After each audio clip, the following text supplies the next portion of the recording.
Terima kasih atas kesempatan yang diberikan kepada saya, dan siang hari ini saya akan mempresentasikan tentang bisnis model Canvas. Dan perkenalkan, nama saya Pranjiri Nurak dengan NIM 2024 101005.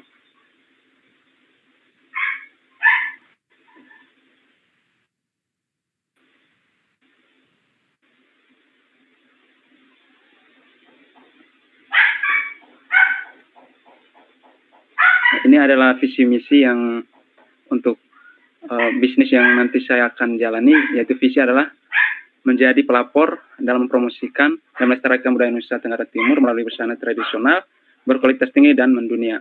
Misinya adalah melestarikan budaya lokal. Yang kedua adalah inovasi desain. Yang ketiga, pemberdayaan pengrajin lokal. Yang empat, kualitas dan keberlanjutan. Yang kelima, promosi global. Yang keenam, pelanggan sebagai prioritas. Kak Cherry, kenapa nggak dibaca semua? Yang pertama, melestarikan budaya lokal adalah mendukung keberlanjutan tenun ikat tradisional NTT dengan melibatkan pengrajin lokal dalam setiap tahap produksi. Yang kedua, inovasi desain, mengembangkan desain busana yang memadukan keindahan tradisional dan gaya modern untuk berbagai kebutuhan. Yang ketiga, pemberdayaan pengrajin lokal, memberikan peluang ekonomi yang lebih baik bagi komunitas pengrajin melalui kerjasama dan pelatihan berkelanjutan. Yang keempat, kualitas dan keberlanjutan, menghasilkan produk dengan kualitas terbaik menggunakan bahan-bahan ramah lingkungan dan teknik produksi keberlanjutan. Yang kelima, promosi global, meningkatkan kesadaran akan keindahan budaya NTT di pasar lokal dan internasional melalui strategi pemasaran kreatif dan pameran budaya. Yang keenam, pelanggan sebagai prioritas, memberikan layanan yang personal, ramah, dan profesional.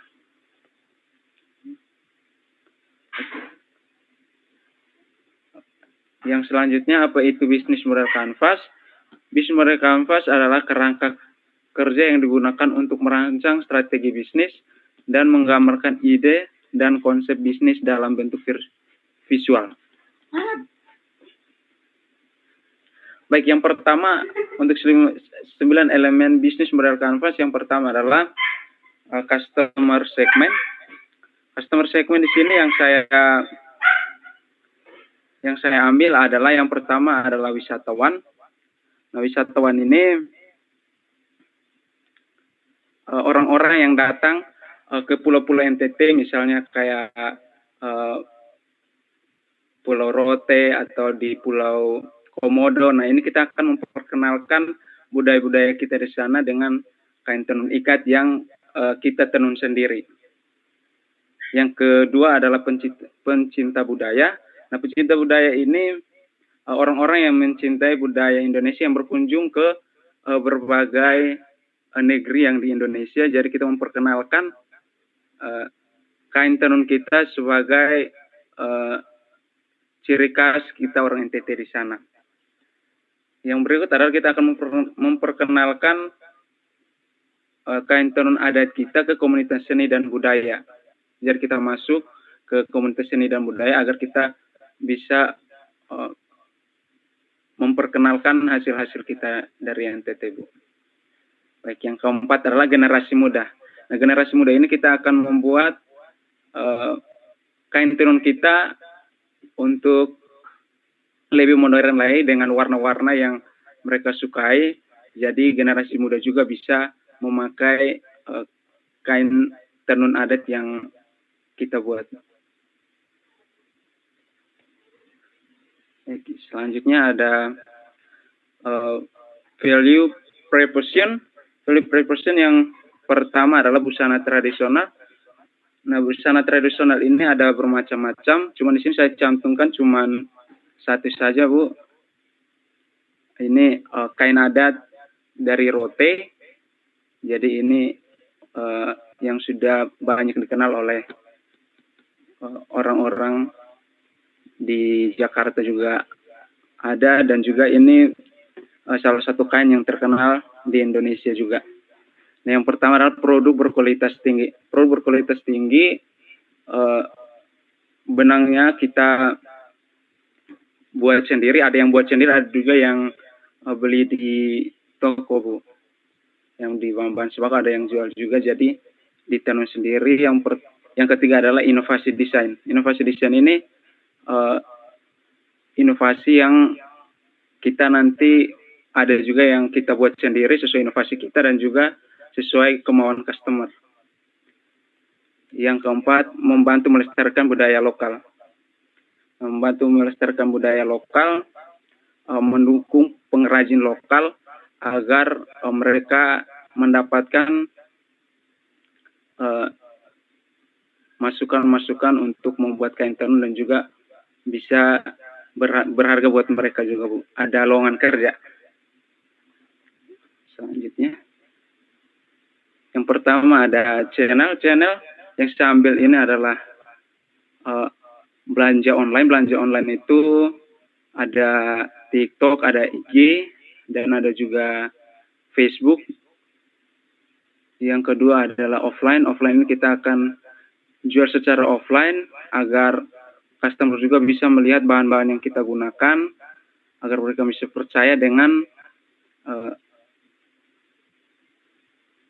kualitas benang yang kita gunakan dan juga mereka bisa memilih sendiri. Yang kedua adalah pameran budaya. Nah, channel yang berikut pameran budaya ini kita akan masuk ke pameran budaya untuk meningkatkan lagi kualitas untuk kain tenun kita.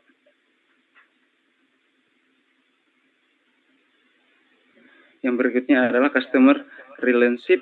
Yang pertama adalah pelayanan personal di butik untuk pemilihan busana. Pelayanan personal ini kita akan melakukan pelayanan personal untuk customer yang akan datang dan mereka bisa memilih apa yang mereka mau, dan kita juga akan kasih arahan kepada mereka untuk bagaimana cara menenun, dan juga mereka juga bisa tahu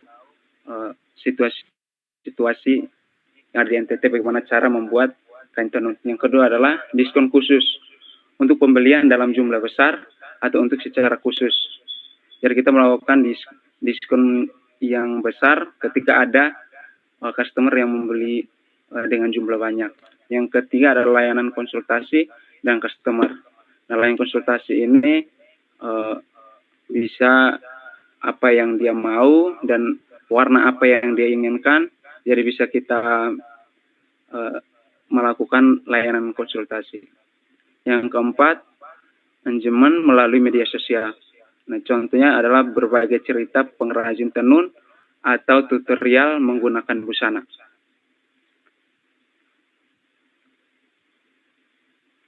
Yang berikutnya ada key activities. Key activities adalah yang saya ambil. Yang pertama itu adalah produksi busana berbasis tenun ikat. Nah, produksi busana berbasis tenun ikat ini ada beberapa macam, Bu, tapi ini yang namanya yang kecil, Bu, yang namanya selendang. Jadi ada juga yang besar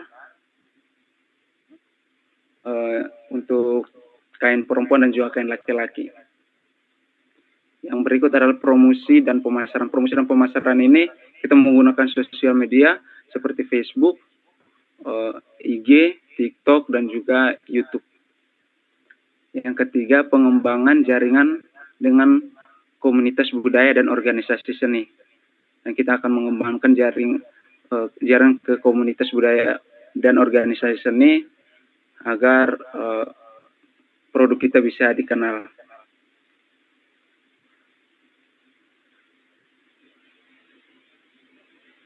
Yang pertama adalah yang berikut adalah key resources. Key resources ini saya mengambil pengrajin tenun lokal untuk menghasilkan tenun ikat asli, karena untuk pengrajin tenun lokal yang tahu tentang untuk motif-motifnya. Yang kedua adalah tim desainer. Tim desainer ini kita ada tim desainer di sana yang bisa melakukan itu untuk model kain apa yang akan dibuat. Yang kedua, bahan baku berkualitas. Nah, bahan baku ini bahan baku yang asli di sana. Jadi ini dibuat sendiri untuk bahan bakunya. Yang ketiga, yang keempat adalah branding. Branding ini adalah motifnya Bu, motif yang laris di sana yaitu Garuda.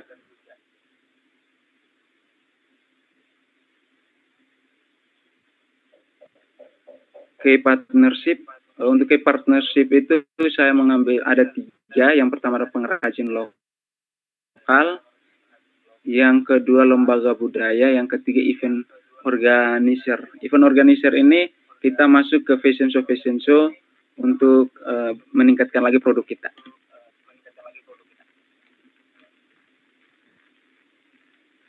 Yang berikut adalah konstruktur. Konstruktur ini ada biaya produksi kain tenun. Nah, biaya produksi kain tenun ini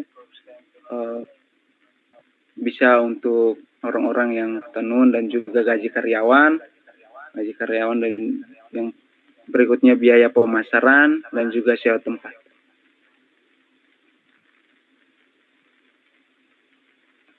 Yang berikutnya adalah value proposition. Value proposition adalah busana tradisional, produksi berkualitas tinggi, inovasi desain, membantu melestarikan budaya lokal. Ya, berikutnya adalah revenue stream. Revenue stream yang saya ambil ada 3, ada penjualan langsung busana dan aksesoris berbasis tenun NTT. Nah, yang kedua adalah pemesanan kostum busana untuk acara khusus. Ada yang untuk acara nikah itu kainnya beda, untuk acara untuk pesta juga kainnya beda, dan juga untuk acara kayak upacara-upacara itu kainnya juga beda, Bu. Baik, yang berikut ada kerjasama dengan perusahaan. Baik, yang terakhir adalah business model canvas. Yang pertama itu ada, mohon maaf Bu, itu agak kenaikan itu tadi jadi nggak kebaca ya. Customer segment, yaitu ada wisatawan, pecinta budaya, komunitas seni dan budaya, dan juga generasi muda. Dari customer relationship, itu pelayanan personal di butik untuk pemeliharaan busana. Diskon khusus untuk pembelian dalam jumlah besar. Layanan konsultasi desain kostum. Yang berikutnya adalah value proposition, busana tradisional yang mencerminkan budaya NTT, produksi berkualitas tinggi, menggunakan tenun ikat asli buatan tangan sendiri. Yang berikut inovasi desain, yang kedua membantu melestarikan budaya lokal dan mendukung pengrajin lokal. Ya, channelnya kita online itu ada TikTok, Instagram, Shopee, penjualan offline. Yang berikutnya adalah pameran budaya. Yang berikut ada key resources, penggajian tenun lokal, tim desainer, bahan baku berkualitas tinggi, branding. Yang berikut ada key partners, pengrajin lokal, lembaga budaya, event organizer. Yang berikutnya adalah cost struktur, biaya produksi kain tenun, biaya pemasaran, biaya logistik, gaji karyawan, sewa tempat. Nah, tempat ini saya menggunakan tempat di NTT, Bu, karena di NTT lumayan banyak tempat wisata. Yang berikut ada revenue stream, penjualan langsung busana, aksesoris berbasis dengan NTT, penjualan melalui online dan offline. Pemasaran kostum busana untuk acara khusus, pernikahan, atau acara budaya. Ya, kerjasama dengan perusahaan.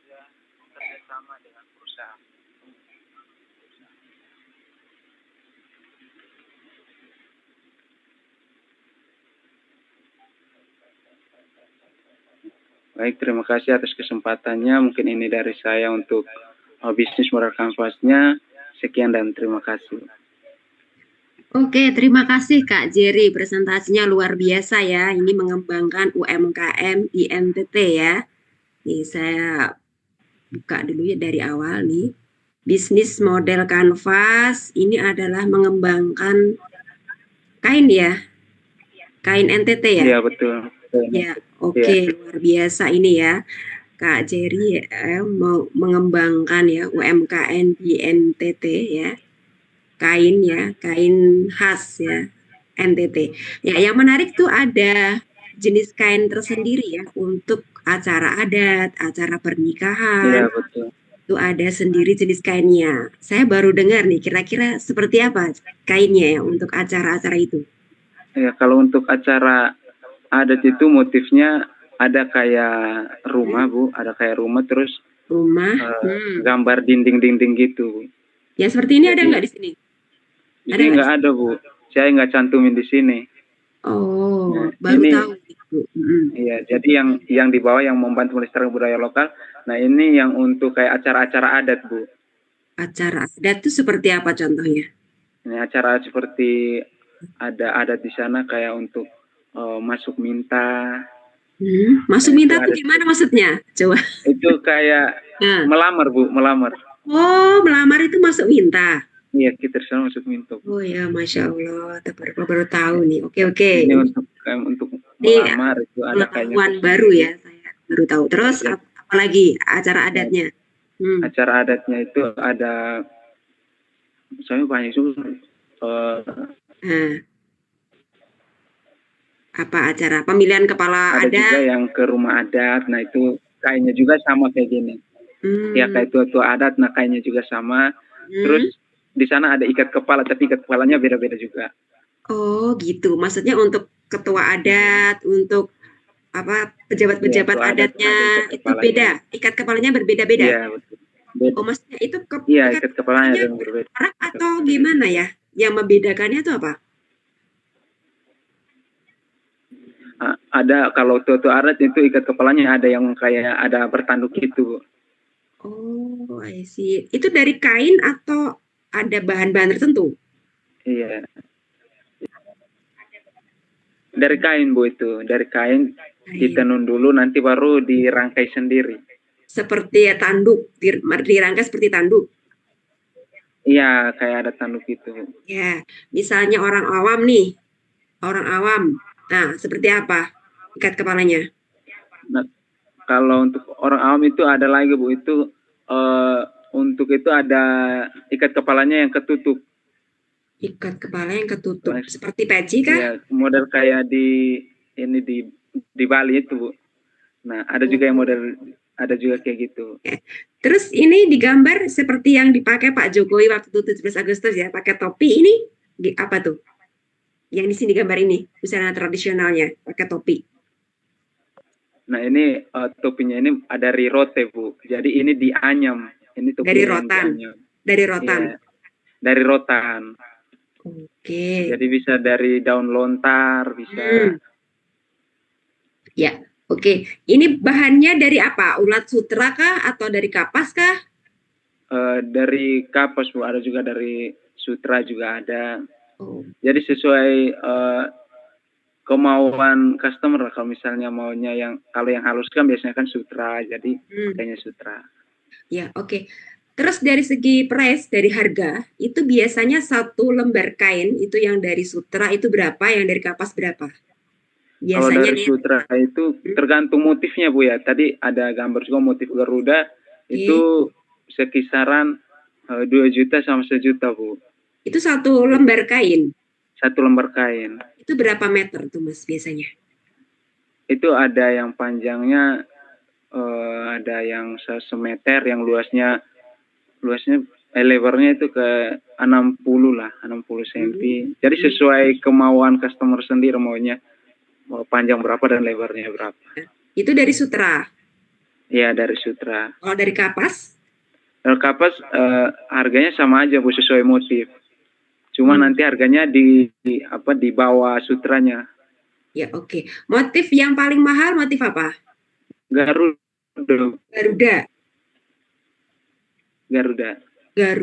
Sama Iya. piala. Sama piala. Itu untuk acara apa? Iya, sama piala. Kalau Garuda untuk acara kayak 17-an. 17-an ya, oke. Sama piala itu dipakai, ya. kayak pejabat-pejabat dipakai untuk. Oke, bangsawan, dan ini untuk kain yang non bangsawan. Biasanya untuk bangsawan motifnya Garuda ya, atau gambar rumah adat. Betul. Rumah adat ya. Betul. Oke, ya, yang non bangsawan itu biasanya motifnya apa? Nah, non bangsawan itu motifnya kayak ada yang polos, terus ada juga yang gambarnya bunga, ada juga gambarnya burung. Nah, itu beda-beda Bu. Ya, luar biasa, Masya Allah ini. Ya, saya jadi tahu nih. Ternyata ya Indonesia luar biasa ya, kaya ya adatnya ya. Oke, terima kasih Mas Jerry, sangat menarik sekali ini ya.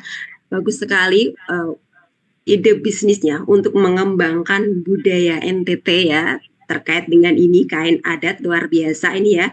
Saya harap ini benar-benar dikembangkan nanti usahanya untuk membantu UMKM di NTT ya nanti ya, memasarkan produknya tidak hanya di Indonesia, bahkan harus sampai ke luar negeri nih ya untuk mengenal.